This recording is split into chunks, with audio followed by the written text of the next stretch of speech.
c'est une expérience de développement des zones rurales vieilles de plus de 60 ans à laquelle s'intéressent les membres de la délégation ivoirienne. Ils sont à Goumi, village de la Corée du Sud, pour comprendre l'essence, la force motrice de Semaoula Undong. La fondation Semaoula a été créée en 1960 en Corée par le président Park Chung-hee dans un pays alors classé parmi les plus pauvres du monde. La fondation réussit l'exploit d'éliminer la pauvreté dans les villages, améliorant du coup les conditions de vie des habitants. L'élément le plus important dans la réussite de Semaoula est la participation active des résidents.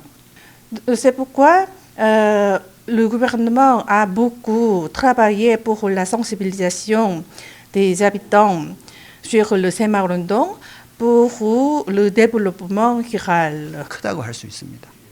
Relais de la politique gouvernementale dans les 36 000 villages coréens, les dirigeants locaux Semaoula ont su unir les habitants autour de leur modernisation. Leur engagement à innover dans les méthodes agricoles fait d'eux l'une des forces motrices de la croissance économique de la Corée, aujourd'hui le leader mondial de la production du riz.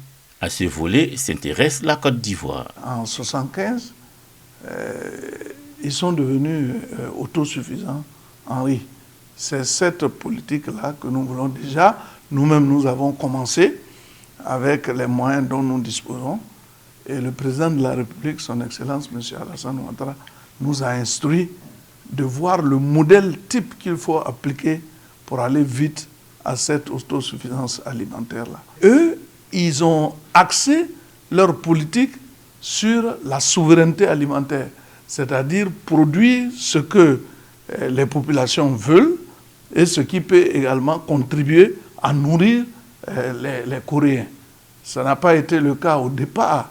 Et je crois qu'avec le président Alassane Ouattara, dès lors qu'il a changé la dénomination même de notre ministère en y associant les productions vivrières, donc sa volonté, c'est que nous puissions produire davantage pour nourrir les Ivoiriens. Et c'est pour cela que nous sommes ici.